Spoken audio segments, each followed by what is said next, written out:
Hello students, हम आज की क्लास में एक न्यू टॉपिक पढ़ेंगे and this new topic is related with the heating effect. तो हम क्या पढ़ने जा रहे हैं, देखिएगा ध्यान से। हम पढ़ने जा रहे हैं हीटिंग इफेक्ट। किसका हीटिंग इफेक्ट हम यहाँ पर पढ़ेंगे? हम यहाँ पर पढ़ेंगे हीटिंग इफेक्ट ऑफ करंट। किसका हीटिंग इफेक्ट पढ़ेंगे हम? करंट का हीटिंग इफेक्ट। देखिए, ये बात तो हम काफ़ी टाइम पहले से जान रहे हैं कि हर वायर का क्या होता है, एक रेजिस्टेंस होता है। ओके, रेजिस्टेंस आई होप आपको समझ में आ गया होगा।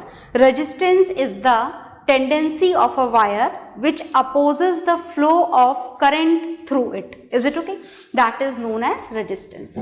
So it is definitely fixed that if a wire is there, then definitely it should have some particular value of resistance also.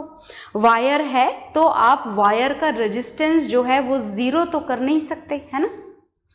In that condition, जब आपके पास में वायर है, इसका कोई ना कोई रेजिस्टेंस है, तो when the electrons are going to flow in a particular direction, then definitely they will collide with the atom of metals, right?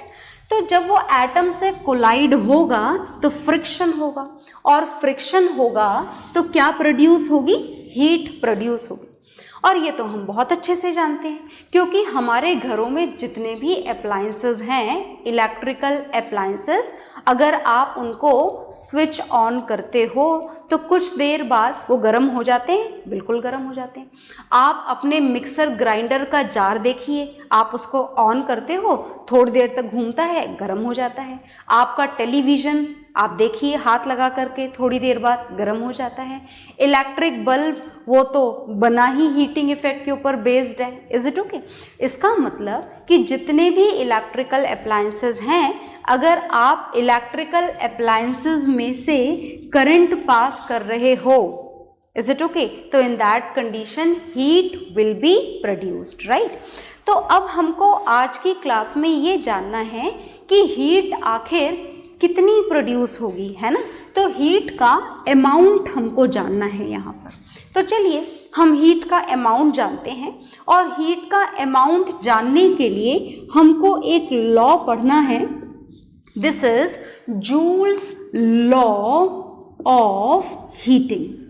तो हमें ये लॉ जो पढ़ना है, according to this the heat produced in a wire, heat produced in a wire is directly proportional to the square of the current, है ना। मैंने क्या लिखा है यहाँ पर? heat produced is directly proportional to the square of the current। इसे आप इक्वेशन नंबर 1 दे दें। बात समझते हैं ना आप? डायरेक्टली प्रोपोर्शनल का क्या मतलब होता है?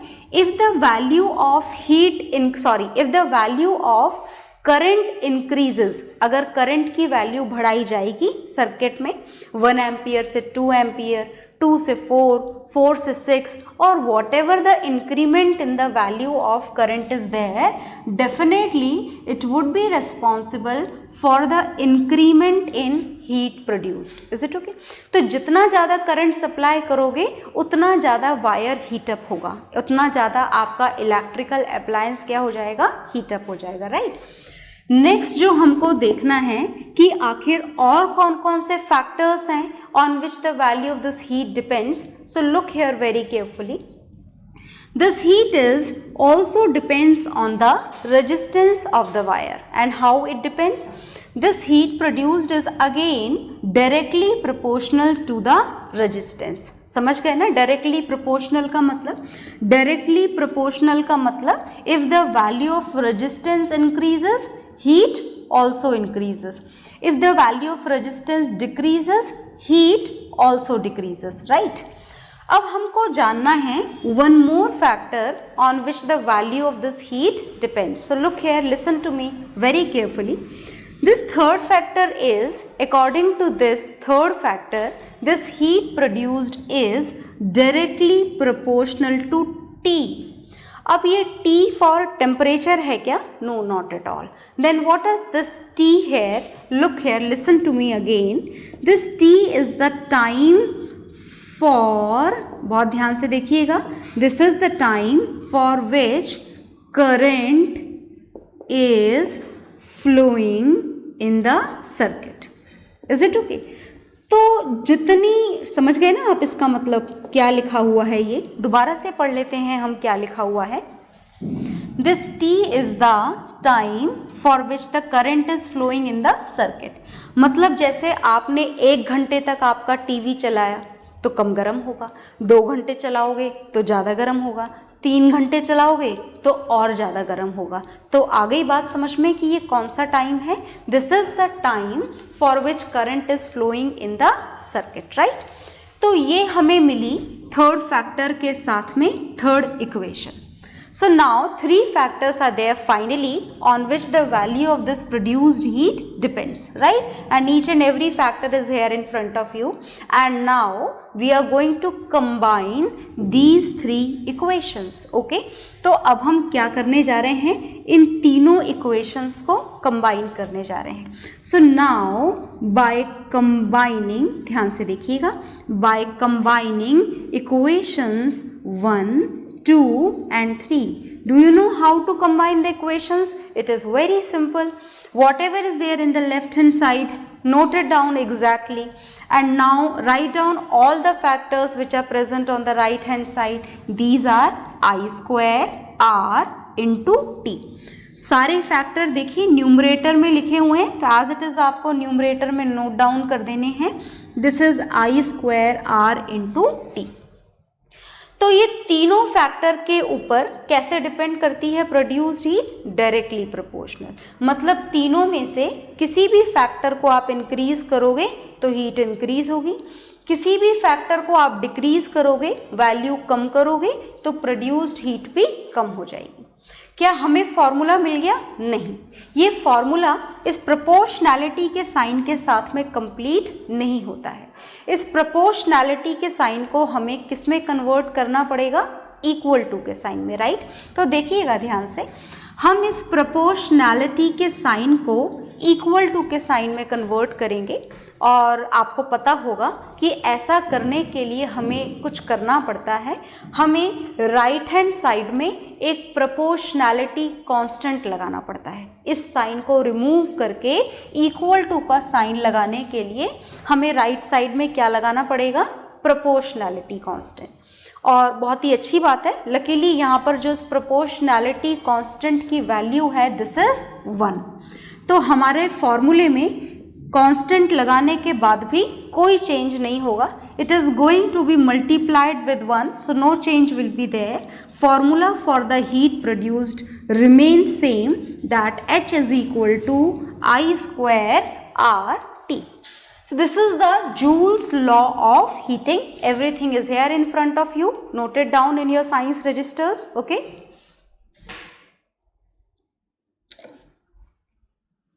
तो आपने नोट डाउन कर लिया होगा.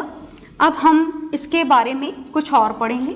ये आपने पढ़े हीटिंग इफेक्ट ऑफ करंट को प्रोड्यूस करने के लिए जो लॉ एप्लीकेबल है यहाँ पर, वो आपने पढ़ लिया है. अब हमको पढ़ना है इस जूल्स लॉ ऑफ हीटिंग के एप्लीकेशंस. कहीं काम आता है क्या ये? क्या हम चाहते हैं कि हमारा वायर जिसमें हम करंट सप्लाई कर रहे हैं वो गर्म हो जाए? ऐसा कभी चाहते हो आप कि आपका वायर गर्म हो जाए? आपके टेलीविज़न को आप स्विच ऑन करो और आप चाहो कि वो गर्म हो जाए, बढ़िया काम होगा क्या? टीवी गर्म हो जाएगा? तो नहीं, टीवी तो डैमेज हो जाएगा ज़्यादा गर्म हो जाएगा तो. अच्छा, क्या आप ये चाहते हो कि आपका फ्रिज ऑन करने पर गर्म हो जाए? It becomes very useful. आपके फ्रिज की कूलिंग एफिशिएंसी बढ़ जाएगी अगर वो गर्म हो जाएगा तो. ये सही बात है? नहीं, ये बिल्कुल भी सही बात नहीं है. क्या आपका मिक्सर ग्राइंडर खूब गर्म हो तो जल्दी ग्राइंड करेगा, जल्दी मिक्स करेगा? क्या ये सही बात है? बिल्कुल भी नहीं. मतलब ये जो मैंने आपको एग्जाम्पल्स बताए, मैंने आपको पहला एग्जाम्पल बताया टेलीविज़न, दूसरा एग्जाम्पल मैंने आपको बताया आपका रेफ्रिजरेटर, तीसरा एग्जाम्पल मैंने आपको बताया आपका मिक्सर ग्राइंडर. ये जो इलेक्ट्रिकल अप्लायंसेस के नाम मैंने आपके सामने लिखे हैं, क्या इसमें किसी भी तरीके से ये हीटिंग इफेक्ट आपका बेनिफिशियल है? No, not at all. यहाँ पर हम नहीं चाहते कि हमारे टेलीविजन में हीट प्रोड्यूस हो, या फिर रेफ्रिजरेटर में हीट प्रोड्यूस हो, या फिर मिक्सर ग्राइंडर में हीट प्रोड्यूस हो। हम ऐसा बिल्कुल भी नहीं चाहते, है ना। तो फिर हम क्या चाहते हैं, हम नहीं चाहते, तो मतलब फिर ये तो हमारी हेडिंग ही गलत हो गई। हमने लिखा हुआ है application of heating effect of current. Is it wrong? No, not at all. Sometimes it is useful, कभी कभी काम में आ जाती है। कैसे काम में आती है देखिएगा, मैं कुछ नाम यहाँ पर लिख रही हूँ। जैसे इसका यूज होता है इलेक्ट्रिक हीटर में। जानते हैं आप इलेक्ट्रिक हीटर? बिल्कुल जानते होंगे। Heater which is used to produce heat and it is going to be run by the electricity. इसके अलावा आपके घरों के बाथरूम में लगा हुआ होता है electric geyser which is used to heat the water. Okay, पानी गर्म करने के काम में आता है। उसके अलावा भी बहुत सारी चीज़ें हैं, कुछ मैं यहाँ पर लिखने जा रही हूँ। जैसे नेक्स्ट है आपकी इलेक्ट्रिक आयरन प्रेस, जिससे आप कपड़े प्रेस करते हैं, है ना। तो क्या यहाँ पर करंट का हीटिंग इफेक्ट यूजफुल है? बिल्कुल यूजफुल है। ये तो बना ही हीटिंग इफेक्ट के ऊपर बेस्ड है। हम चाहते हैं कि इलेक्ट्रिक हीटर का वायर क्या हो, गर्म हो, हीटअप हो और जल्दी से हीट प्रोड्यूस करे। इलेक्ट्रिक गीजर में भी हम चाहते हैं कि उसका वायर अंदर का जल्दी गर्म हो और हीट प्रोड्यूस करे और हमारा पानी जल्द से जल्द गर्म हो जाए। Is it okay? Electric iron that is also based on the heating effect of current. मतलब these all appliances are based on the heating effect of current. Okay, तो जैसे कि हमने इलेक्ट्रिक हीटर लिया और इलेक्ट्रिक हीटर में एक important question आपको यहाँ पर एक्सप्लेन करने जा रही हूँ, सुनिएगा ध्यान से। So when we are going to talk about the electric heater, तो अगर आपने ध्यान से देखा हो तो इलेक्ट्रिक हीटर में वायर की ऐसे कॉइल लगी हुई होती है। देखी है आपने कभी? आई होप देखी होगी, और नहीं देखी है तो अब नोटिस कर लेना। There is a coil of this coil of wire is there and this coil of wire is usually made with the nichrome. Okay? अब यहाँ पर इस कॉइल का क्या इफेक्ट है? बस यही इफेक्ट है कि इस वायर का जो रेजिस्टेंस होता है वो कैसा होता है? रेजिस्टेंस बहुत ज़्यादा। Is it okay? इतना ज़्यादा रेजिस्टेंस होता है कि जैसे ही आप इसमें इस वायर में इलेक्ट्रिक करंट सप्लाई करते हो, तो इलेक्ट्रिक करंट सप्लाई करते ही इसका रेजिस्टेंस ज़्यादा है, तो ये आपके सप्लाइड इलेक्ट्रिक करंट को क्या करेगा? रेजिस्ट करेगा। और अभी थोड़ी देर पहले आपने पढ़ा था that more the resistance more will be the heat produced. ज़्यादा रेजिस्टेंस है तो ज़्यादा गर्म होगा, बहुत गर्म हो जाता है, रेड हॉट हो जाता है, और इसी इफेक्ट के ऊपर ये आपका इलेक्ट्रिक हीटर जो है ये काम करता है। तो याद रखिएगा, whenever we are going to use these appliances which are based on the heating effect of current, they all should be made up of a particular material which should have the higher value of resistance. क्या ज़्यादा होना चाहिए wire का? Resistance ज़्यादा होना चाहिए। ज़्यादा resistance तो ज़्यादा हीट। अब क्या होता है देखिए, ये रेजिस्टेंस है, आपका हीटर है, everything is fine, and now it is connected with a connecting cord. Cord होती है ना वायर, जैसे इलेक्ट्रिक आयरन की भी कॉर्ड होती है, हीटर की भी कॉर्ड होती है। कॉर्ड का मतलब समझ गए ना आप? The wire, the cord through which it is connected with the switch board. Is it okay? तो ये जो कनेक्टिंग कॉर्ड होती है, ये कनेक्टिंग कॉर्ड कभी भी ग्लो नहीं करती, कभी भी गर्म नहीं होती। तो आपसे एग्जाम्स में क्वेश्चन पूछा जाता है कि when this heating coil of electric heater heats up this much that start glowing, it becomes red hot, then why this connecting cord doesn't glow?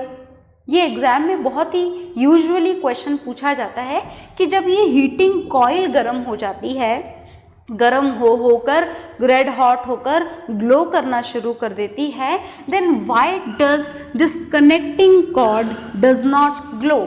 ये कनेक्टिंग कॉर्ड क्यों नहीं ग्लो करती है? तो कारण सुनिएगा, ये जो हीटिंग कॉइल आपने यहाँ पर काम में ली है, this is made with the nichrome wire which is having the higher value of resistance, but when we are talking about the connecting cord, then this connecting cord is made with the copper metal. आपने देखे ये आपके घरों की जितनी भी wiring, domestic wiring जितनी भी हो रखी होती है, each and everything is usually done with the copper wire. और कॉपर वायर ही क्यों? खास बात ये है कॉपर की कि copper has lower value of resistance. तो कॉपर का रेजिस्टेंस कैसा है? कम। ये जो हीटिंग कॉइल काम में ली है, इसका रेजिस्टेंस कैसा है? ज़्यादा। इसलिए ये कॉइल गर्म होती है, ये गर्म होकर रेड हॉट होती है, ये वाली कॉइल ग्लो करती है, पर जो कनेक्टिंग कॉर्ड है which is made with the copper, it is not at all going to glow because it has the lower value of resistance, right? तो याद रखिएगा, even this is a question which is given in your NCERT book that why does this cord does not glow whereas the heating element does. Is it okay? तो answer मैंने आपको class में explain कर दिया है। Now you have to write it in your own words, okay? अब हम इस हीटिंग इफेक्ट को कहीं और भी काम में लेते हैं क्या?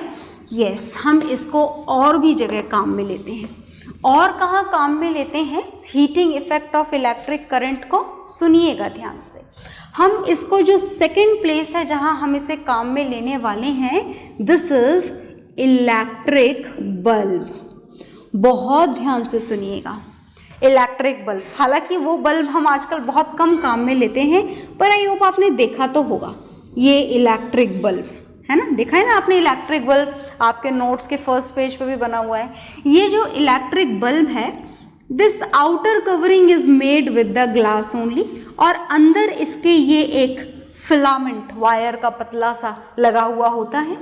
और ये जो वायर का पतला सा फिलामेंट है, this filament is made with the material tungsten. ये फिलामेंट किसका बना हुआ होता है?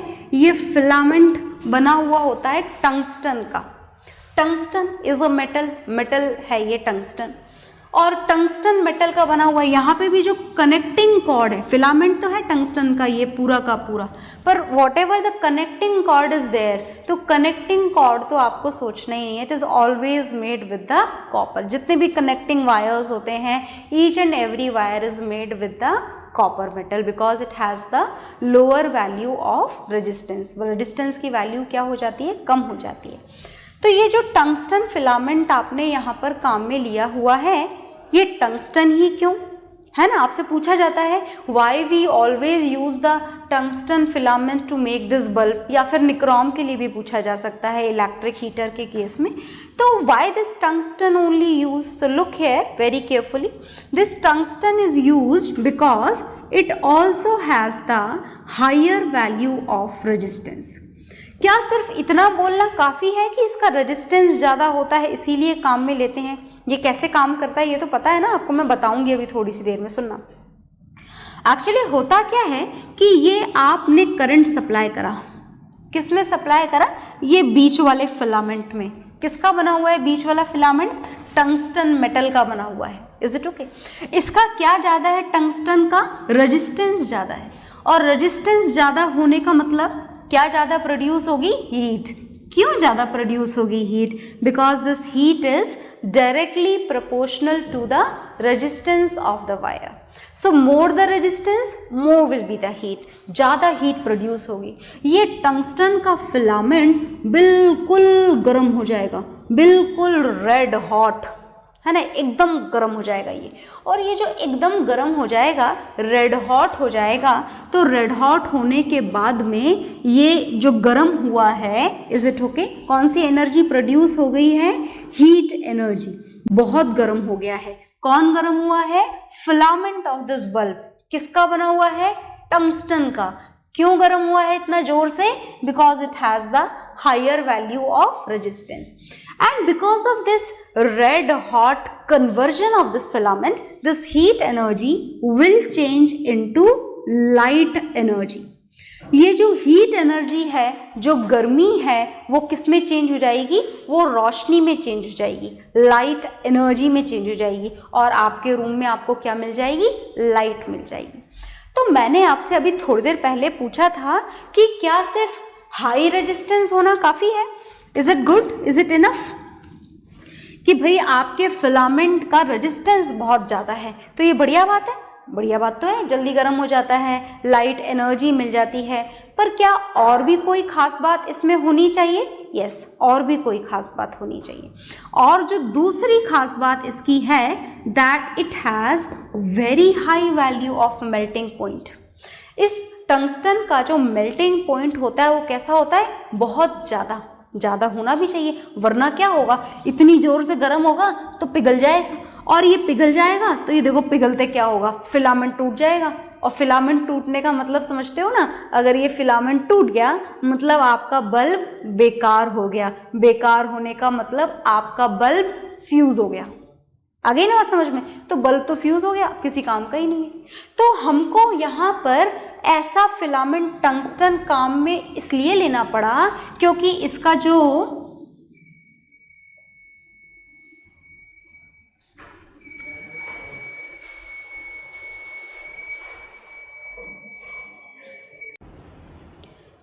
जो रेजिस्टेंस है टंगस्टन का, that is also very high. Is it okay?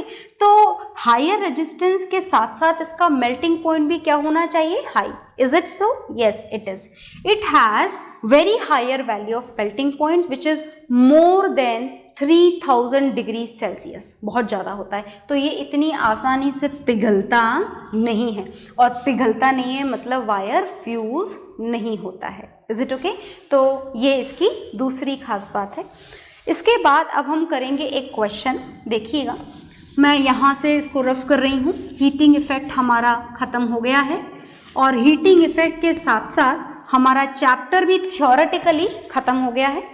पर मैं आपको इस चैप्टर को ख़त्म करने से पहले न्यूमेरिकल बताना चाहती हूँ। सुनिएगा, this is a numerical of your NCERT book.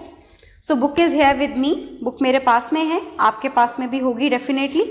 तो मैं आपको एनसीईआरटी बुक की आउट टेक्स्ट एक्सरसाइज का क्वेश्चन 10th बताने जा रही हूँ। Is it okay? सुनिएगा ध्यान से। इन दिस क्वेश्चन मैं लिख रही हूँ, छोटा सा क्वेश्चन है।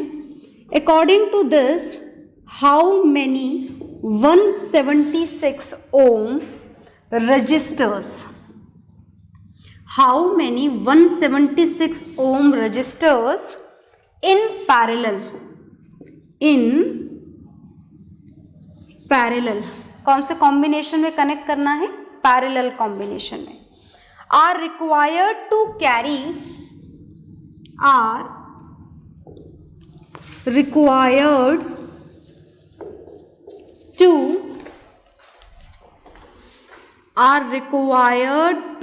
कैरी, ध्यान से देखिएगा, carry 5 ampere current on a 220 volt line. तो क्वेश्चन दिख रहा है बहुत सिंपल सा, पर इतना सिंपल ये है नहीं। ध्यान से देखिएगा, पहले क्वेश्चन को समझते हैं। हाउ मेनी 176 ओम रजिस्टर्स पता लगाने हैं। रेजिस्टेंस की वैल्यू कितनी है आपके पास में? 176 ओम। जैसे ये 176 ओम का एक, ये दूसरा, ये तीसरा, each and every one is having the value of 176 ओम। तो पूछा गया है कि कितने कनेक्ट करने हैं ऐसे, कौन से कॉम्बिनेशन में? Parallel. Are required to carry, current total कितना पास होना चाहिए? 5 एम्पियर। कौन से कॉम्बिनेशन में आप इन्हें कनेक्ट करेंगे? पैरेलल कॉम्बिनेशन में। पता नहीं कितने कनेक्ट करने, इसलिए हमने क्वेश्चन मार्क के साथ छोड़ दिया है। टोटल करंट आप कितना ले जाना चाहते हैं? 5 एम्पियर का। और पोटेंशियल डिफरेंस जो आपने सप्लाई करा है वो कितने वोल्ट का है? 220 वोल्ट्स का। तो क्वेश्चन में दोबारा से आपको क्लियर कर दूं। According to this question, the value of resistance which we are having here is of 176 ohms. Okay, और कौन से कॉम्बिनेशन में कनेक्ट करने हैं ये सारे? पैरेलल में। टोटल करंट सर्किट का कितना होना चाहिए? 5 एम्पियर।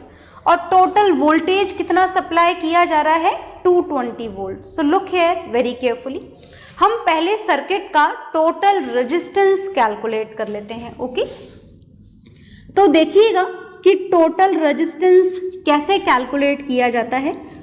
टोटल करंट कितना फ्लो हो रहा है लिख देते हैं हम, प्रोवाइडेड है total current flowing through the circuit is of 5 ampere. Total voltage कितना सप्लाई किया जा रहा है पूरे सर्किट में, टोटल वोल्टेज सप्लाई किया जा रहा है 220 volt. So now we are going to calculate the total resistance. पता लगाते हैं कि सर्किट का टोटल रेजिस्टेंस कितना है। कौन सा लॉ यूज करेंगे, ओम्स लॉ। ओके, तो देखिएगा हम ओम्स लॉ काम में लेने जा रहे हैं to calculate the total resistance of the circuit. So according to Ohm's law, V is equal to I into R. तो हमें टोटल रेजिस्टेंस निकालना है, तो टोटल रेजिस्टेंस इज, मैंने वैल्यू लिख दी डायरेक्टली, पहले फॉर्मूला लिख देती हूँ, V upon I। Is it okay? हमें वो सर्किट डायग्राम जो हमने रफ बनाया है ये आपको एग्जाम्स में बनाने की ज़रूरत नहीं है। देखिएगा ध्यान से, यहां पर R की वैल्यू क्या हो गई, V अपॉन I। तो अब R is equal to V is 220 volt and I is 5। Simple सा डिवीजन है, you divide it at home. The value of total resistance of circuit be 44 ohm. तो आपको क्वेश्चन समझ में आ गया कि इतने करंट और इतने वोल्टेज के लिए टोटल रेजिस्टेंस सर्किट का कितना होना चाहिए 44। पर 44 तो है ही नहीं हमारे पास तो रेजिस्टेंस 176 ओम के हैं। Is it okay? हमें टोटल रेजिस्टेंस 44 चाहिए। तो क्या ऐसा हो सकता है? हो सकता है। हम मान लेते हैं let the number of registers required, let the number of registers required be x। Okay, तो फॉर्मूला याद है ना पैरेलल कॉम्बिनेशन का, 1 upon r is equal to 1 upon r1 plus 1 upon r2 plus dash dash dash dash 1 upon rx, जो आपने x resistance लिए हैं they all. और वैल्यू तो यहाँ सबकी ही सेम है, कितनी है 176 ओम। टोटल रेजिस्टेंस सर्किट का कितना है, ये रहा 1 अपॉन 44। तो देखना थोड़ा ध्यान से, कैलकुलेशन सिंपल है पर एक पॉइंट पे मिस हो जाती है आपसे, ध्यान से देखिए। According to this 1 upon 176 plus 1 upon 176 plus dash dash कितने टाइम्स ऐड करना है, x टाइम्स 1 अपॉन 176। ध्यान से देखना, बहुत ध्यान से। Now look here, is according to this 1 upon 44 is equal to 1 upon 176, 1 upon 176 plus 1 upon this, LCM कितना आ जाएगा 176। और ऊपर 1 1 1 1 को कितने तक ऐड करना है, x तक। अच्छा जरा ध्यान से सुनो, 1 को अगर हम 2 टाइम्स ऐड करें तो आंसर क्या आता है 2।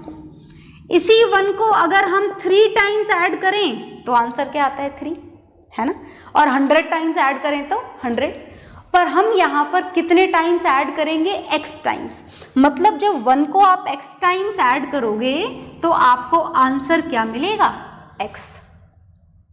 Is it okay? याद रखना, 1 को n टाइम ऐड करो तो n, 1 को t टाइम ऐड करो तो t, 5 टाइम्स ऐड करो तो 5। याद रखिएगा इस बात को। Accordingly 1 upon 44 is equal to x upon 176। मैंने वही स्टेप दोबारा लिख दी है। इस 176 को इधर ले जाए क्रॉस मल्टीप्लाई करके, देखिएगा तो ये 176 इधर आ जाएगा।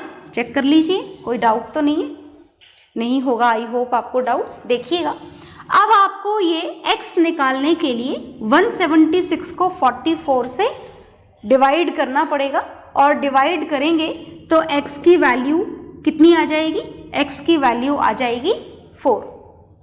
Is it okay? मतलब यहाँ पर टोटल कितने रजिस्टर्स रिक्वायर्ड है 4। तो 176, 176, 176 और 176 4 रेजिस्टेंस आप लगा दोगे अगर, तो 220 वोल्ट की लाइन से आपको 5 एम्पियर का करंट मिल जाएगा। मतलब ये आ गया आपका आंसर। तो आप इसको नोट डाउन करेंगे, इस क्वेश्चन को, इंपॉर्टेंट है, ध्यान से देखेंगे। तो आपने ये नोट डाउन कर लिया होगा, नहीं करा है तो वीडियो पॉज करके नोट डाउन करेंगे। और इसी क्वेश्चन के साथ में जो हमारा इलेक्ट्रिसिटी चैप्टर है ये खत्म हो गया है। Okay, so from the next class will start with the new chapter. Okay, so bye everyone.